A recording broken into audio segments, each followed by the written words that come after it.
장예찬 전 국민의힘 청년 최고위원, 이기인 개혁신당 수석 최고위원 두 분과 함께하겠습니다. 어서 오세요. 안녕하세요. 저희가 강선우 여성가족부 장관 후보자가 오늘도 계속 후보자 신분일 줄 알고 두 분에게 지금 뭐 국회 보좌진들 분위기 어떠냐 이런 거 좀 알아봐 와주십사 했는데 어제 갑자기 이제 오후에 자진 사퇴 발표를 했습니다. 왜 오후 3시가 넘은 시각에 자진 사퇴를 결정을 했을까요? 오전까지는 계속 뭐 기류가 바뀌지 않았었잖아요. 그렇죠. 근데 그거는 모르는 일이죠. 네, 오전에도 사실 그런 기류가 있었을 거라고 예상을 또 할 수도 있는 거고 근 몇 시간 내에 갑자기 그렇게 사퇴 결정을 한 건 아닌 것 같아요. 어쨌든 뭐 잘된 일인 것 같고 네. 이 대통령실에서 재송부 요청이 있었고 약 이틀간의 시간이 주어졌잖아요. 그게 오늘까지였는데. 그렇죠. 24일까지였죠. 근데 강유정 대변인이 원래 뭐 윤석열 정부 때처럼 이틀 정도 할 거는 아니다. 더 오랜 기간 할 거다라고 예고했지만 오후 브리핑 때는 갑자기 이틀만 시간을 주겠다라고 바뀌었잖아요. 그 사이에 뭔가 대통령실과 이 다른 기류가 생긴 것은 분명해 보이고요. 어쨌든 그 이틀간의 기간 동안도 못 참고 거취를 결정을 한 건데 더 이상 이 논란을 더 가져가지 않겠다라고 하는 대통령실의 의지가 좀 담겨 있는 것 같고 네. 어쨌든 이 허니문 기간인데도 이 허니문 기간에 좀 찬물을 뿌리는 격 아닙니까? 그리고 또 에너지 경제 여론조사인가요? 거기에서도 상승 곡선을 주춤하게 만든 것이 사실 강선우 논란 네. 지명자의 어떤 이 문제였기 때문에 예. 그런 부분들이 좀 종합적으로 판단되어서 이 지명 철회로 가지 않았나 하는 생각이 듭니다. 지금 여론조사 얘기를 해주셨는데 확실히 여론 흐름이 그렇게 좋지 못하다 보니까 재송부 요청 시한 동안 이틀 정도 주면서 빠르게 이제 임명하면은 뭔가 잦아들겠지 했던 것 같은데 지켜보니까 좀 아니겠다라는 판단은 좀 새로운 것 같아요. 일단 여전히 이재명 정부의 지지율이 정권 초반이다 보니 높게 형성되어는 있지만 네. 이게 한 달 만에 하락세로 접어들었다는 게 여권 핵심부에서는 좀 심각한 사인으로 받아들여진 모양입니다. 지금 수치가 높든 말든 간에 추이가 바뀌는 그렇죠. 네. 거. 이게 허니문 기간이 아직 안 끝났는데 너무 일찍 꺾였다.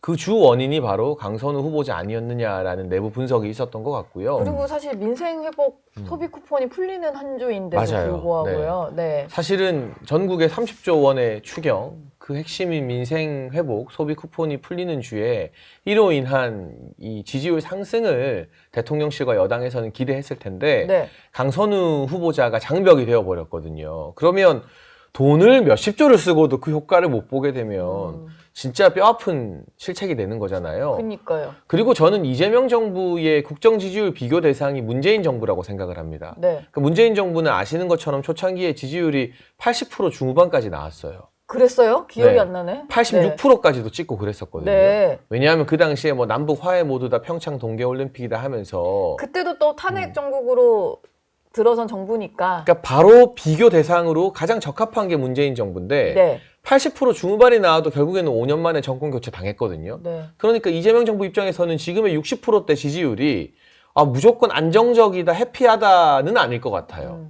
그 문재인 정부를 반면 교사하면 네. 지지율을 더 탄탄하게 계속 유지해야 된다라는 나름의 압박감이 있을 텐데 강선우 후보자 때문에 너무 일찍 꺾인 것에 대한 불안감이 작용했을 것 같고 또 한 가지는 우리가 뒷부분에서도 좀 다루겠지만 네. 이게 강선우 후보자 한 명에서 끝나는 문제가 아니라 민주당 의원실 전체에 과거에 우리가 미투 운동을 돌이켜보면 여기서 폭로가 나오면 저 폭로도 나오고 막 이게 들불처럼 번지잖아요. 맞아요. 네. 그리고 피해자들이 누군가의 미투를 보고 용기를 얻어서 또 막 나도 미투 저도 미투 하거든요. 이게 이른바 민주당 보좌진발 갑질 미투가 되어버리면 일파만파 퍼질 수 있기 때문에 이건 좀 조기에 차단할 필요가 있다라는 지도부의 어떤 정무적 판단이 작용하면서 당초에는 지키고 간다였지만 이제는 강선우 지키려다가 다른 의원들도 불똥 튈 수 있겠다. 네. 뭐 이를테면 강경했던 김병기 원내대표 겸 당대표 권한대행 같은 경우도 계속 밤에 자려고 누우면 나 혹시 보좌진한테 뭐 실수한 거 없을까? 나는 뭐 안 했나? 되게 그냥 다 찜찜할 거예요. 국회의원들의 특성상 머리 해서가 아니라. 그래서 요새 되게 잘해준다 그러던데. 그러니까 지금 갑자기 막 친절하시다 그래요? 그러더라고요. 예. 의원회관 분위기가 이 국회 개원 이후 이보다 더 화기애애할 수 없다는 말도 보좌진들 그러니까요. 사이에서 네. 나오고 있는데 네. 아마 그런 불안감도 이 같은 자진 사퇴 촉구 아마 내부에서 압박이 있었겠죠. 그 배경으로 작용한 것 같습니다. 근데 지난주는 왜 몰랐을까요, 그걸? 그거를 모르다가 이제 안다는 게 조금 놀랍습니다만 어제 또 한 분 화제가 됐던 분이 있는데 강선우 후보자가 SNS로 사퇴를 알리기 17분 17분 전에 전에. SNS로 자진 사퇴를 촉구한 사람이 하나 있는데 더불어민주당의 박찬대 의원 지금 네, 당대표 후보자잖아요. 그러다 보니까 우리 박찬대 후보가 대통령실과 교감을 하고 뭔가 대통령의 부담을 덜어주기 위해서 이런 글을 먼저 올렸나? 뭐 사전 교감설 이런 거가 좀 나왔어요. 어떻게 봐야 될까요? 아니, 근데 박찬대 후보가 교감을 하겠죠, 당연히. 근데 정청래 후보라고 교감을 안 할까요? 뭐 정청래 모르는 후보가- 정보였을 리는 없다. 둘 다 사실 이재명 대통령과 다 가까운 후보들이기 때문에 예. 둘 다 교감을 하고 있는 것이 사실일 텐데, 근데 굳이 박찬대 후보가 이걸 17분 전에 이 강선호 의원에 대한 논란에 좀 숟가락 한 거 얹었다라고 하는 것은 이 뭔가 대통령한테 직언을 하는 게 전당대회에서 좀 당원들에게 유효하게 작용할 거다라고 판단했던 것 같아요. 그러니까 이제 결국 이재명 정권에게 도움이 되는 행위가 무엇이냐, 네. 그러니까 박찬대의 직언이냐, 정청래의 간언이냐 이렇게 비교하면서 그 차별점을 좀 이렇게 차별화를 두려고 한 것 같은데, 오히려 지금 그게 좀 역효과가 나서 그래요? 당원들이 좀 욕을 많이 먹고 있다. 뭐 어떤 곧바로- 점에서? 곧바로 정청래 후보가 예. 페북에 뭐라고 올렸냐면 동지란? 이러고 올렸어요. 비를 함께 맞아주는 거다, 뭐 그 글이요? 그러니까 원래는 그 비를 함께 맞아주는 거다라는 그 긴 글이 아니라 네. 맨 첫 게시글에는 그냥 3글자만 올라왔습니다. 동지란. 동지란. 결국 이제 박찬대 후보가 이 논란에 있는 강선호 후보를 끝까지 지켜주지 못하고 그러니까 논란이 있으니까 그냥 손절했다, 내쳤다라는 그 뉘앙스를 풀풀 풍기면서 그런 글을 전 썼다고 보거든요. 결국 이렇게 대비가 되는 거죠. 거기에 따라서 이제 박찬대 후보에게 네. 뭐 이른바 민주당 지지자들이 너 개딸들에 속하지 않은 뭐 수박이냐라는 공격부터 받고 있는데, 그러니까 이제 정보를 미리 알고 이렇게 직언을 하면 대통령 정권에게 도움이 된다라고 판단했겠지만 약간 그 정무적으로 판단이 좀 미스였던 것 같다. 오히려 당원들 이렇게 좀 다른 후보가 있는 상황에서는 당원들에게 좀 안 좋은 효과로 이어질 수 있을 것 같다는 생각이 들더라고요. 네. 그래서 뭐 어제 뭐 얘기가 돌았던 거는 정청래 의원도 다 알고 있었는데 그걸 이제 박찬대 의원이 본인의 어떤 공으로 돌리려고 좀 먼저 올렸다 이런 소문이 도니까 일단 민주당 지도부 차원에서는 당대표 후보자들에게 뭐 공유했다는 건 사실이 아니다 뭐 이런 공지까지 나오더라고요. 근데 이제 타이밍이 너무 안 좋은 것 같아요.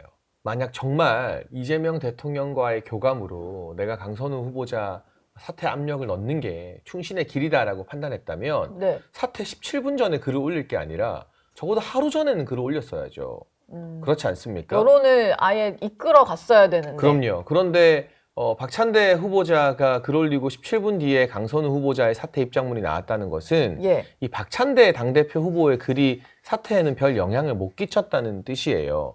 이미 다 결정돼 있었다는 거잖아요. 이미 할 거였는데 그냥 숟가락만 얹은 거네요, 진짜. 그러니까 이건 아마도 사퇴 소식을 미리 접하고 내가 이걸 페이스북에 SNS에 올리면 내가 그만큼 대통령실과 기류를 잘 읽고 있다, 통한다라는 걸 좀 과시하기 위한 일종의 정무적 선택이 아니었는가. 그런데 성난 당원들 민심은 오히려 이전에는 핵심 당원들이 정청래 의원을 수박이라고, 그러니까 민주당 내에서 쓰는 용어잖아요. 네. 뭐 확실한 우리 편이 아니다라는 예. 뜻으로 비판을 하다가 이제는 온라인 커뮤니티에 박찬대 수박이었다 막 이런 글들이 올라오더라고요. 그러니까 할 거면 소신이란 건 좀 일찍 어려울 때 여론과 맞서면서 펼치면 인정을 받는 건데 네. 지금 박찬대 의원 같은 경우는 따라가는 추격자 입장이잖아요. 네. 충청권, 영남권 전당대회 결과를 보면. 그러니까 마음이 좀 급해서 대통령실과 내가 이만큼 소통이 된다는 걸 보여주려다가 너무 이상한 타이밍에 이 사퇴 요구 글을 올린 것 같아요. 네. 할 거면 일찍 올렸어야 되고 말 거면 아예 말았어야 되는데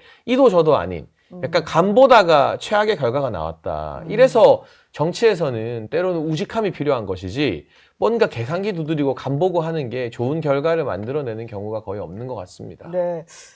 17분 전에 올린 게 약간의 역풍을 맞고 있다 뭐 이런 얘기를 해주셨고요. 국회 보좌진들의 어떤 익명 SNS 여의도 옆 대나무 숲이라는 게 있잖아요. 여기서 여러 가지 글들이 좀 올라오고 있는데 얼마 전에는 강 후보자의 버금가는 의원의 갑질을 폭로하겠다 뭐 이런 글이 올라왔어요. 아까 장예찬 최고도 좀 얘기를 하셨던 게 이게 들불처럼 갑질 밑으로 이어질 수 있다 뭐 이런 위기감이 작용한 것 같다라고 하셨는데 실제로 좀 그럴 수 있겠다 싶긴 하더라고요. 그러니까 벌써 지금 뉴스토마토에서는 그러니까 강선우 의원 말고 다른 의원의 갑질 사례를 취합해서 전직 보좌관의 인터뷰까지 준비한 다음에 금요일 정도에 보도를 하겠다고 예고한 바 있잖아요. 아, 그래요? 예. 그리고 또 SBS 같은 경우에도 강선우 의원 관련한 보도를 하면서 그 말미에 전직 보좌관과의 텔레그램을 확보했고 강선우 의원의 드러난 의혹 말고 다른 갑질 의혹이 있는 것으로 파악됐다라고 그 예고의 말미에 예고를 했습니다. 네. 그러니까 다양한 논란이 있는 것 같아요. 근데 이제 강선우 의원의 지명 철회에 따라서 그 강선우 의원과 관련된 의혹이 보도될 것 같지는 않은데, 근데 그렇다고 해서 이미 준비된 다른 의원들의 어떤 보도를 안 하지는 않을 거거든요. 네. 지금 막 그 보좌진들에 대한 어떤 갑과 을의 문제, 이 갑질에 대한 문제들이 지금 사회적으로 항상 뜨거운데 당연히 언론들이 예고를 하고 보도를 하겠죠. 좀 계속해서 이어질 거라고 봅니다. 예. 뭐 후폭풍이 좀 가라앉을지는 좀 지켜봐야겠습니다만 좀 분위기는 확실히 털고 갈 건 털고 가야 된다 이런 분위기도 좀 있는 것 같아요. 또 한 가지 문진석 의원이 엄호를 하려다가 내뱉은 말이 조금 더 여론을 악화시킨 게 아닌가 이런 생각이 좀 들거든요. 두 가지 포인트가 있었던 것 같습니다. 예. 일단 양이원영 전 의원이 아, 네. 강선우 의원에 대한 공격은 마녀 사냥이다라는 글을 올렸잖아요. 비싹했잖아요. 네, 그러다가 빛의 바로 속도로 삭제. 글을 삭제하고 뜬금없이 사과문을 올렸어요. 네. 왜냐? 그 여의도 옆 대나무 숲에서 이 직원 인증을 한 보좌진들이 누가 봐도 양이원영 전 의원을 타겟팅한 채로 21대 최악의 갑질 의원실이었다라는 글을 올리니까 원탁 갑질방이었다. 네, 양이원영 의원이 그 마녀 사냥 글을 삭제하면서 나보고 그런 거 되게 유감이다. 근데 나는 보좌진들에게 미안한 마음도 있지만 잘 되라고 열심히 훈육하는 과정에서 그런 거다라고 막 또 변명을 막 달아놨어요. 예. 어느 정도는 그 익명 보좌진 글을 인정하는 내용이라고 봐도 무방하거든요. 네. 그리고 또 문진석 의원이 보좌진은 특수관계고 뭐 사적인 심부름 해줄 수도 있고 그런 거 불만 없는 사람도 있다. 일반 직원과는 다르다 하니까 민주당 내에서 이소영 의원이 저는 그렇게 생각 안 하는데요 하면서 또 그래. 약간 뒤늦은 소신 글을 올렸거든요. 소신 네. 발언을. 예. 그러니까 이게 이제 당내 분란으로 이어지니까 원내 지도부 입장에서는 똘똘 뭉치면 돌파할 수 있다고 봤는데 안 뭉쳐지는 거예요. 그리고 이게 민주당 역대 보좌진 협의회 회장당 성명도 있었지만 보좌진 전체와 의원들이 갈등해서 만약 갑질 미투가 퍼져버리면 이게 어디까지 여파가 미칠지 알 수 없고 민주당 같은 경우는 과거 조국 사태나 부동산 논란 때문에 내로남불이라는 이미지로 고생을 좀 하지 않았습니까? 실제로 뉴욕타임스에서 내로남불이라는 단어가 소개됐고요. 네. 근데 이번에 갑질, 위선 이런 키워드 정권 초부터 딱 못 박히게 되면 아무리 다수당이라도 여론이 이끌어가는데 굉장히 힘들어지기 때문에 그냥 꼬리 자르기를 빨리 해야 된다라는 판단을 한 것 같아요. 그런데 좀 뒤늦은 것 같아요. 꼬리에 붙은 불이 이미 몸통으로 조금 옮겨진 거 아닌가. 아까 말씀하신 뭐 언론사 보도라던가 예. 다른 분노한 전현직 보좌진들의 폭로가 과연 강선우 후보자의 자진 사퇴로 잦아들지 아니면 추가타가 나올지는 좀 지켜봐야 되는 상황 같습니다. 일단은 그 빠르게 정리하지 못한 거 이진숙 후보자 지명 철회할 때는 어쨌든 강선우 후보자는 지키자고 됐던 거잖아요. 뒤늦게 조치한 거기도 하고 사실 뭐 이게 강선우 후보자의 자진 사퇴로 일단락 되긴 했습니다만 문진석 의원이 지금 원내 수석이잖아요. 근데 문진석 의원이 어제 또 얘기를 했던 게 뭐냐면 보좌진 처우 개선 얘기를 하면서 수당 얘기를 꺼내서 이게 얘기를 좀 들어보니까 보좌진들 사이에서는 더 불쾌하다. 뭐 우리가 언제 수당 얘기를 했냐, 제대로 존중받으면서 일하는 환경을 얘기했지, 뭐 이렇게 조금 민심에 불을 지피는 경향이 있는 것 같더라고요. 제가 걱정이 되는 건 문진석 의원실의 보좌진들이 좀 걱정이 돼요. 그러니까 혹시나 문진석 의원실의 보좌진들이 그 강선우 의원과 같은 똑같은 갑질을 당하고 있다면 네, 당근을 좀 흔들어 달라는 생각 말씀을 드리고 싶고 네, 결국 이제 문진석 의원이 생각하는 그 바가 언론에 예. 그대로 노출된 건 아니에요. 우리는 가족이니까 그런 지시를 할 수 있어. 당연히 그런 지시를 하다가 토라지면 그렇게 불만을 품을 수 있지. 이렇게 생각을 한다면 문진석 의원도 해당 보좌진들한테 이상한 지시들을 할 수 있는 것 아닙니까? 네, 이건 좀 걱정이 되는 부분이고 사실 보좌진이라고 하는 게 이 민간 기업보다 더 을 중에 을이에요. 요즘 왜 그러냐면 보좌진으로 일해보셨잖아요. 그렇죠. 저는 사실 인턴 비서 1년 했었었는데 네. 그러니까 요즘 최근에는 의원들의 트렌드라는 게 너무 엔터테인먼트화 되다 보니까 연예인처럼 활동하는 의원들이 많잖아요. 뭐 유튜브도 하고 라방도 뭐 하고. 심지어 뭐 현안 질의 내지는 5분 질의를 뭐 유튜브 쇼츠에 맞춰가지고 길이에 맞춰서 질의를 한다던가 그거를 준비하라고 지시한다던가 아, 그런 지시까지 있을 정도. 쇼츠해야 되니까 이 그러니까요. 정도로 딱 그냥 네, 대본 그러니까 쓰는 상임위 거예요. 질의를 하면 이 정도 쇼츠 길이니까 의원님 1분씩 끊어가지고 이렇게 꼭지를 만들어주세요라는 지시까지 하거든요. 그러니까 네. 너무 연예인화 되면서 예. 자기중심적으로 흘러가다 보니까 네. 보좌진들이 약간 좀 을의 위치에서 지시를 받는 것이 당연해졌고 무엇보다 국회가 너무 폐쇄적입니다. 국회는 견제하는 곳이 견제받는 곳이 아니기 때문에 사실 언론이나 시민사회나 시민단체에서 이렇게 감시를 해주고 견제 감독해줘야 되는데 그렇지 않거든요. 이렇다 보니까 사실 보좌진들이 처해 있는 어떤 근무 환경이라는 게 을 중에 을, 갑을 병, 정 이렇게 내려갑니다. 근데 잘 고쳐지지 않죠. 근데 네. 문진석 의원은 이런 중요한 문제에 대해서 돈을 잘 못 받아서 불만을 품는 것처럼 이야기했다라는 것 자체가 의원 자격이 있나? 예, 진짜 이 사람들은 보좌진을 대하는 태도나 어떤 대우가 네. 알 수 있는 거죠. 뭐 같이 일하는 동료인데 좀 감수성이 떨어진다는 생각도 좀 많이 들었고, 그리고 강선우 의원의 SNS 사퇴글을 자세히 읽어보면 국민들에 대한 사과, 대통령에 대한 죄스러움, 민주당 동료들에 대해서 뭐 고마움 이런 게 있는데 정작 보좌관에 대한 사과가 없어요. 그러니까 그 부분이 포인트인 것 같습니다. 예. 사실은 가장 먼저 나와야 될 사과 대상이 피해를 입은 전직 보좌관들이거든요. 네. 그리고 앞으로도 보좌진들을 동료로 생각하며 함께 잘 보듬어 나가겠다라는 내용이 포함되어야 하는데, 민주당 당원이나 동료 의원들, 대통령, 결국 자기보다 높은 사람에 대한 사과만 있어요. 자기보다 낮은 위치에서 고생하고 실제 피해를 본 약자들에 대한 사과는 배제되었다는 거. 네. 인사청문회 과정에서 국민의힘 의원들이 계속 물어봤어요. 보좌진들에 대해서 고발 안 할 거냐고. 안 하겠다는 확답을 하지 않았거든요. 겨우겨우 설마- 한 게 뭐 명심하겠습니다 이 정도 같은데요? 뭐 설마 그럴 일이 없다고 믿고 싶지만 폭로한 전직 보좌관들에 대한 법적 조치나 보복이 더 이어지지 않았으면 하는 바람이고요. 예. 이렇게 알맹이 없는 사과는 결국 자신의 잘못을 성찰하고 반성한다기보다는 그냥 내가 하필 뭔가 운이 안 좋아서 걸렸네. 내가 이렇게 민주당과 이 대통령한테 사과해 놓으면 나중에 날 다시 중역에 써주겠지, 공천은 다시 주겠지, 이런 정치적 계산이 깔려 있는 것 같아서 저는 이 사과도 진정성 있게 곱게 보이지는 않는 것 같습니다. 예. 왠지 좀 민주당의 좀 강성 지지층들 사이에서는 국민의힘 쪽 의원의 갑질 이런 거 조금 의혹 제기하지 않을까라는 생각도 문득 드는데. 근데 겉으로 드러나는 게 사실 쉽지가 않은데, 예. 저도 국민의힘 의원 몇몇 의원들의 갑질을 좀 알고 있어요. 그래요? 그러나 입 밖으로 꺼낼 수는 없습니다. 네. 여기서 법적 조치 당할까봐. 예. 굳이 말씀을 안 꺼내겠지만 여야 공이 그런 의원들이 꼭 있으니까 네. 이번 일을 좀 반면교사 삼아서 반성했으면 여야의 좋겠다 문제는 아닌 거죠? 생각이 좀 들고, 네.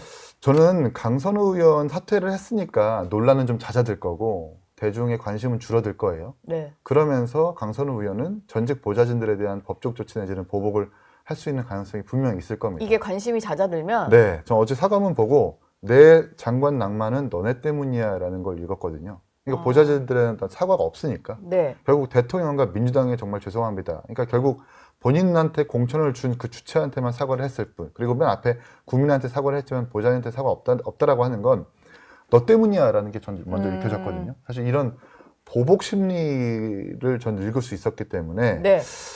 대중의 관심이 줄어들 때 그런 정말 보복 심리가 실체화될까봐, 현실화될까봐 좀 걱정인데, 이런 시민사회나 언론이 계속해서 좀 감시를 해줬으면 좋겠다는 생각이 듭니다. 예, 잘 감시를 해보겠습니다.